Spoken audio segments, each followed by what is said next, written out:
urinálise ou análise da urina. Alguns autores também chamam de uroanálise, né? Um parcial de urina, um teste de urina, todos esses nomes podem ser usados. A gente vai entender um pouquinho inicialmente a fisiologia, né? Por que a gente forma a urina, como é que o organismo ele funciona para que esse sistema excretor, então, ele desempenhe a sua função, certo? Inicialmente, nós faremos uma revisão da fisiologia, ou passaremos, né, para vocês quais são os principais órgãos, como que isso funciona nos animais e por que a importância dele. Consequentemente, a importância, então, do exame de urina. A gente vai falar, então, sobre o sistema urinário, iniciando, então, pela fisiologia do sistema urinário, certo? Bom, para a gente conversar um pouquinho sobre o sistema urinário, a gente tem que falar um pouquinho também sobre o sistema circulatório. Por que isso? Na verdade, a urina ela é formada, ou ela existe, né, devido ao órgão, então, o rim, ele ser um órgão filtrador do sangue. E o sangue faz parte do nosso sistema circulatório. Como em toda a nossa disciplina, a gente vai estar trabalhando com algum fluido do nosso organismo, pode ser o sangue, pode ser a urina, pode ser suor, tá? Pode ser o leite, pode ser as fezes, né? Que é um material, então, também que é excretado pelo nosso organismo. Esse tipo de material biológico, ele faz parte, né, de todo um contexto, vamos dizer assim, de funcionamento do nosso organismo, certo? De todo o funcionamento, a gente vai sempre estar focando mais na parte animal, tá? Todos os exames que a gente falar aqui, que eu vou estar dando enfoque para ser humano, ele serve também para animal. Tá? Todos os mamíferos ou outros tipos de animais, eles têm outros fluidos e eles também têm sistema excretor, eles também têm metabolismo e isso pode ser utilizado também para esses animais, tá certo? Os mamíferos, claro, são aqueles que se aproximam, o funcionamento, a fisiologia dos órgãos, ela é similar, né, ao do ser humano, vamos dizer assim, já que todos nós somos mamíferos. Que vai variar é a temperatura corporal, alguma outra coisa assim, mas o metabolismo, ele é igual, tá bom? Ele é idêntico, certo? Então, a gente vai falar um pouquinho, iniciando, então, a parte de sistema circulatório. O que compõe o sistema circulatório? Vamos lá. Bom, o nosso sistema circulatório, ele é composto, pelo que a gente sabe, pelo nosso sangue, né? O que circula, então, pelos nossos vasos? O sangue, né? O sangue não tem diferença de cor, independente da classe social, apesar de, né, no século lá 19 tal, dizendo que era um sangue azul tal, não tem diferença nenhuma de cor, tá? Todos os sangues são vermelhos. Alguns eles vão ser mais vermelhos, outros menos vermelhos, uns mais densos, uns mais espessos ou mais viscosos, outros menos. Vai depender do quê? Da quantidade de substância que tem ali dentro, da quantidade de células que tem no seu interior, né? No metabolismo daquele indivíduo. Mas todos nós temos sangue bem vermelhinho. Sangue é vermelho por quê? Por causa das hemácias, certo? Grande teor de ferro que deixa o sangue avermelhado. O que nós temos uma diferença entre coloração, isso a gente pode ter sim, isso também em todos os indivíduos, vai ser o quê? Nós temos um sistema circulatório, falando de circulação sanguínea, tá? Porque nós temos dois sistemas circulatórios, a circulação sanguínea e a circulação linfática, certo? Aqui a gente vai estar falando da circulação sanguínea, depois a gente vai falar um pouquinho da circulação linfática. Então vamos lá.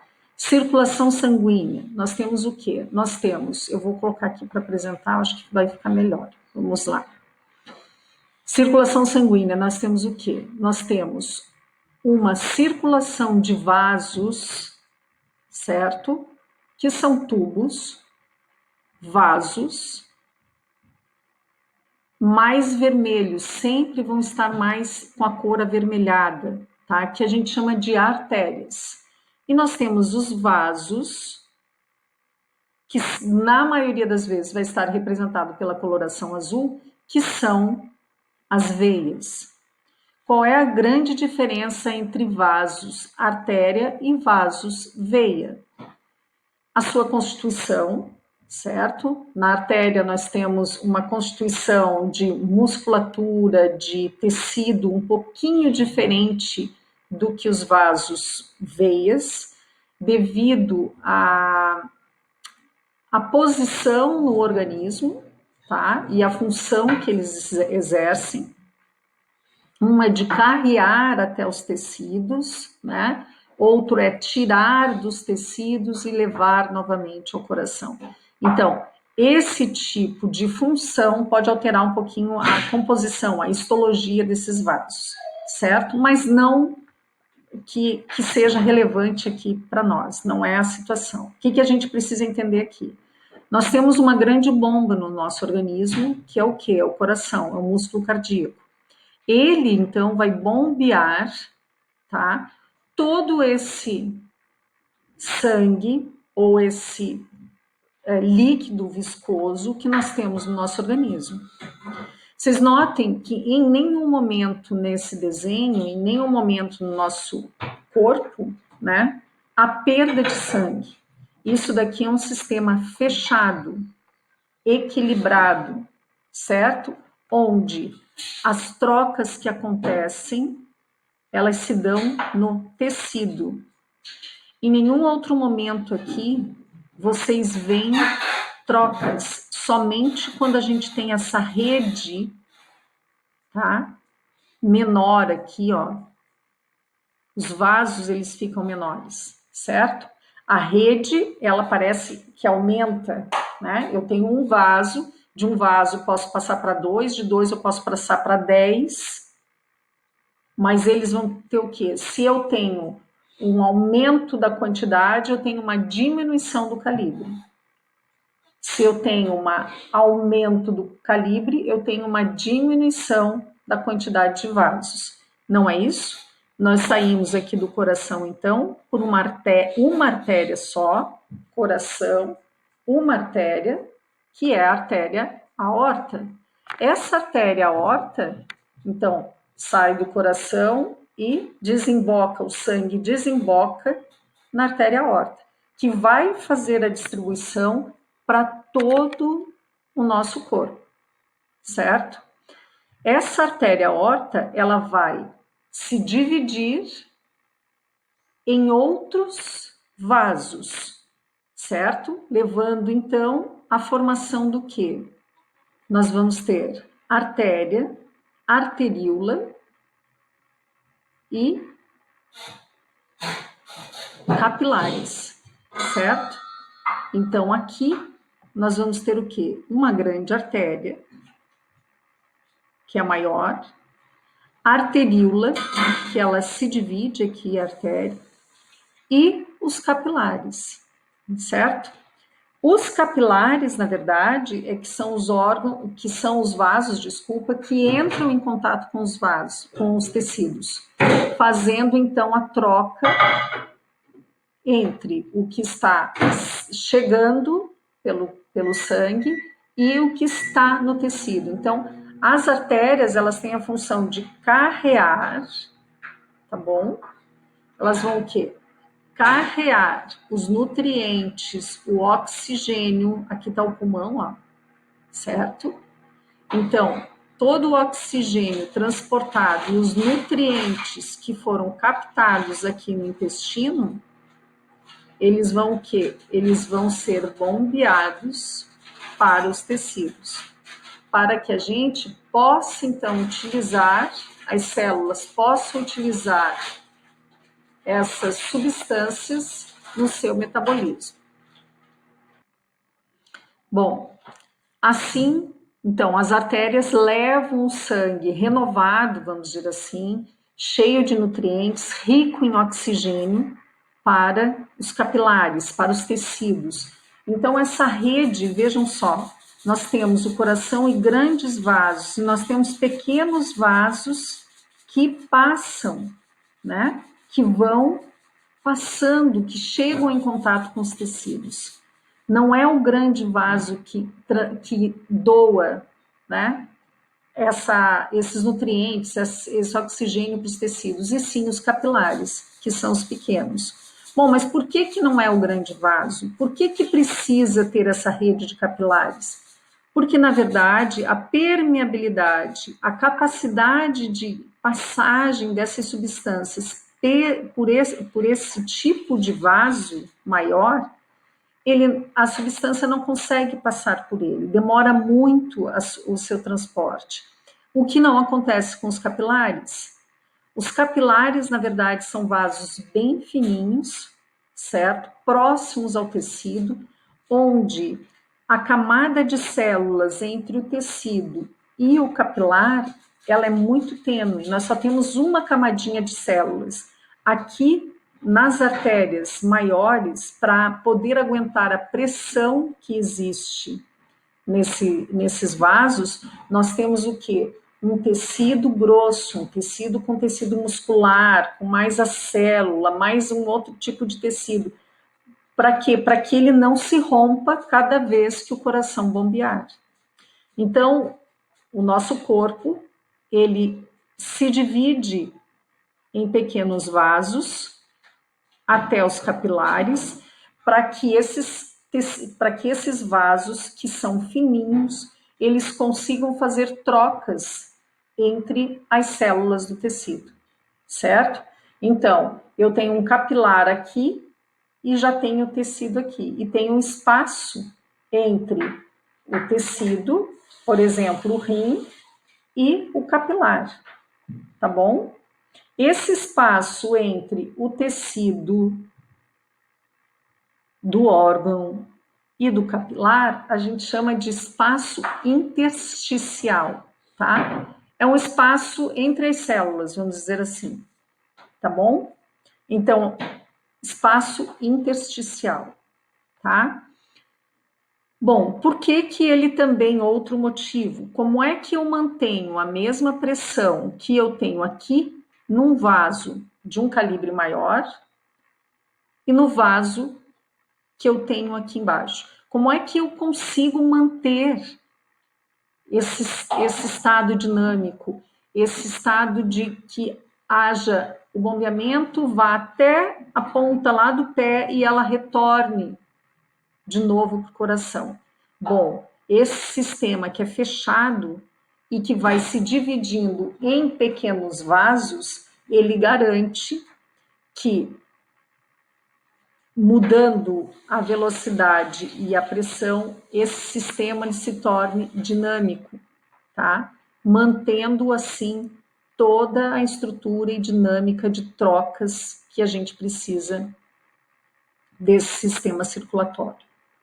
Bom, eu cheguei, fiz as trocas, o sangue chega, então, através dos capilares, vocês vejam que são pequenas redes, saem de vasos de calibres grossos e vão para calibres mais finos. Ele chega no tecido, doa, né? Faz a troca.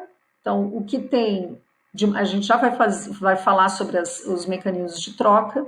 O que tem em excesso, vamos dizer assim, no sangue arterial, que está chegando, né? Vindo do coração, rico de nutrientes, rico de oxigênio, ele doa, né? Por diferença de concentração, ele doa esses nutrientes, então, para o tecido. E o tecido que tem outras substâncias, devido ao metabolismo desse tecido, ele coloca dentro desses capilares o que ele não precisa mais, tá? Aquelas substâncias que devem ser excretadas. Bom, vindo aqui através Daí das veias, ele volta para o coração. Voltando para o coração, ele vai de novo passar pelo pulmão, vai deixar o CO2, vai se encher de oxigênio, passar de novo pelo coração para ser bombeado e voltar para o organismo. Certo? Por que é azul? Porque o CO2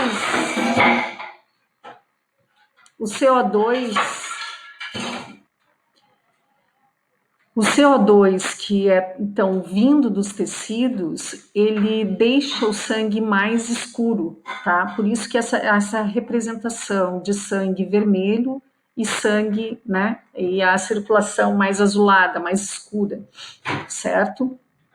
Então, resumindo, nós temos um grande vaso que sai do coração carregando um sangue rico de nutrientes e oxigênio. Esse sangue ou este vaso, ele vai se ramificando em vasos menores, chamado de arteríolas e capilares, que chegam então até os tecidos. A diferença entre um vaso maior e os capilares, né? Pode ver que sempre nos tecidos onde a troca nós temos então os capilares, é que esses capilares, o tecido dele, a histologia dele é uma histologia, um tecido fino, é um tecido que permite as trocas. Nós temos apenas uma camadinha de célula, tá? Vamos pensar num tijolo. Eu faço uma casa com uma camada de tijolo. Essa camada de tijolo não tem mais nada, tá? E a outra casa, a outra parede, são com 3 camadas de tijolo, com bastante cimento, com uma parede ainda de isopor. Qual que vai estar mais fácil de haver a troca de som, por exemplo? Naquela mais fina. É a mesma situação aqui, tá? Aqui nos capilares, por eu ter um tecido fino, isso permite ou favorece a troca de nutrientes e de gases, certo? Entre o vaso que está chegando do coração e o tecido que está recebendo esses nutrientes e está utilizando esses nutrientes para que tenha energia de executar a sua função. Quando ele utiliza esses nutrientes, ele forma metabólitos que ele precisa excretar. Então, quando o sangue chega aqui rico de nutrientes e de oxigênio, existe uma concentração diferente dessas substâncias no tecido. E isso favorece, então, que as substâncias que chegam do coração passem para o tecido e aquelas que estão no tecido provenientes do metabolismo que precisam ser excretadas entrem também na corrente sanguínea, certo? Através dos capilares, retornando através das vênulas e da veia cava ou da veia, né, para o coração novamente. Certo? Quando este sangue passa pelo rim, por exemplo, uma parte deste sangue passa pelo rim e ele é filtrado no rim, fazendo com que este sangue elimine algumas substâncias que precisam ser eliminadas e que poderiam ser tóxicas para o organismo. Então, ele mantém, a gente diz, a homeostasia, certo? Do sistema, ou melhor falando, do organismo. Mantém um equilíbrio, homeostasia é equilíbrio, um equilíbrio entre o que precisa estar no organismo e o que precisa ser excretado. Qualquer substância em excesso no nosso organismo, ele pode ser tóxico. Ele pode desencadear uma função diferenciada, não normal dentro do organismo. Por isso, então, a necessidade dessa retirada dessas substâncias. Tá bom? Então, importante aqui, coração é uma bomba, os vasos, eles se ramificam, grandes vasos para pequenos vasos, muda-se a estrutura histológica desses vasos, então por isso que os capilares, que são os menores, eles conseguem fazer trocas com o tecido, as células desse tecido, né?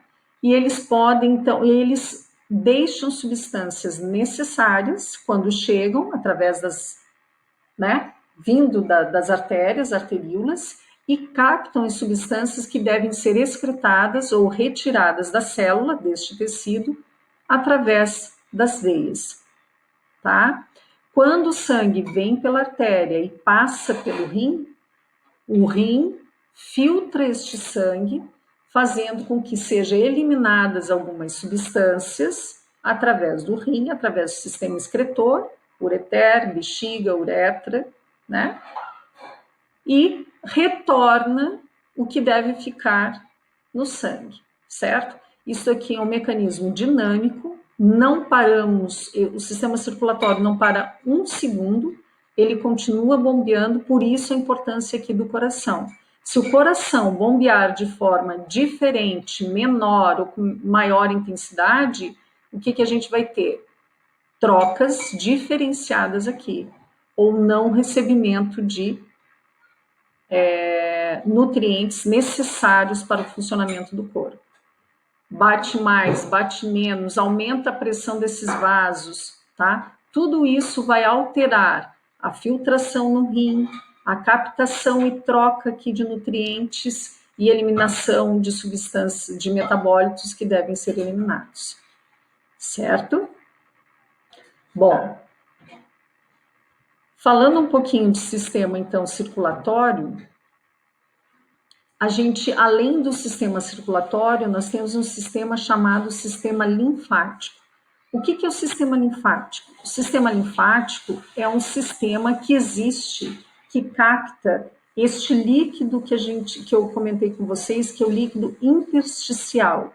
Esse líquido intersticial, o que ele é? Ele é um líquido que existe entre as células. Então, por exemplo, bati a mão, o que acontece? Não cria um inchaço? O líquido que está dentro do vaso, ele extravasa para esse espaço, então, entre os tecidos e causa esse inchaço. Então, esse líquido intersticial, ele precisa ser drenado, constantemente drenado, porque constantemente há troca de líquidos entre a célula e o capilar e ele passa por esse líquido intersticial. Importantíssimo a gente ter líquido aqui também, porque é o que favorece a troca, né? A gente vai ver que o grande transportador de substância de um lugar para o outro é a água. Então, ela é extremamente necessária. Por quê? Porque nós temos o sangue, nós temos a membrana capilar, lembra do nosso desenho aqui? O sangue está vindo aqui, nós temos o capilar, que vai fazer a troca. Essa troca se dá onde? Que eu tenho sangue, aqui eu tenho o capilar, então a celulinha do capilar e tem esse espaço entre as células. Daí eu tenho a minha membrana celular e eu tenho o meio intracelular, tá?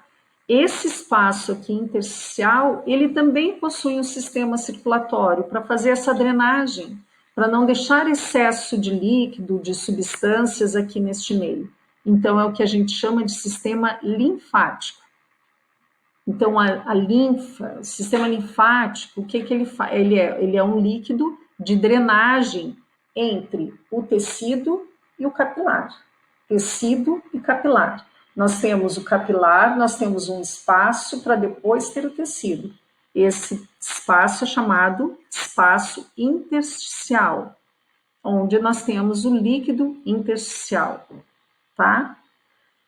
O líquido intersticial e o líquido que eu tenho dentro do sangue, eles estão fora da célula. Estão no espaço extracelular. Então, tudo que a gente falar espaço extracelular, a gente está falando do líquido ou dos nutrientes, do que existe fora da célula. Meio intracelular é o que está dentro da célula. Célula extracelular, espaço entre as células, espaço intersticial e o que está dentro da corrente sanguínea, tá? E o que está dentro do sistema linfático, tá bom? Então, a circulação linfática é uma drenagem de líquidos, de substâncias que existe nesse espaço entre a corrente sanguínea e as células, e o meio intracelular, tá? Todo mundo já ouviu falar da drenagem linfática. O que é a drenagem linfática? A drenagem linfática é uma massagem que estimula esses vasos a retirarem, né? Então, ela empurra, retira esse excesso de líquido entre a membrana do capilar e a membrana celular, ou entre o vaso sanguíneo e a célula, a retirar essa quantidade de líquido e de nutrientes que existe fora da célula e fora do vaso, certo? Bom, o que ele retira, ele precisa jogar em algum lugar, né? Onde que o sistema linfático vai levar isso que ele está retirando do tecido ou desse espaço intersticial? Vai levar lá para dentro do sangue de novo, tá? Nós temos uma circulação, então, que ela cai e desemboca mais ou menos nessa região, na subclave, que volta para dentro do sistema circulatório. Voltando para dentro do sistema, então, sanguíneo, para os vasos sanguíneos, mais ou menos nessa região, voltou aqui, volta para o coração. Então, nós temos o sistema linfático e o sistema sanguíneo fazendo parte do sistema circulatório e mantendo os tecidos numa quantidade ideal, então, de nutrientes, mantendo o sistema circulatório levando esses nutrientes e retirando do espaço entre o capilar e entre o tecido os excessos de líquidos e nutrientes ou metabólicos que existem ali, tá bom? Então, juntando, sistema circulatório faz parte do quê? Sistema linfático e sistema sanguíneo, ou circulação sanguínea e circulação linfática, tá? A circulação linfática, ela desemboca na circulação sanguínea, tá bom? Então, este é o funcionamento e é isso que está dentro do sangue que vai ser filtrado para que nós tenhamos, então, pelo rim, para que a gente tenha a formação da urina. Tá joia? Voltamos na sequência para falar um pouquinho sobre os transportes entre as membranas, que ocorre, então, nesta troca de célula, interstício, plasma ou sangue, interstício e tecido.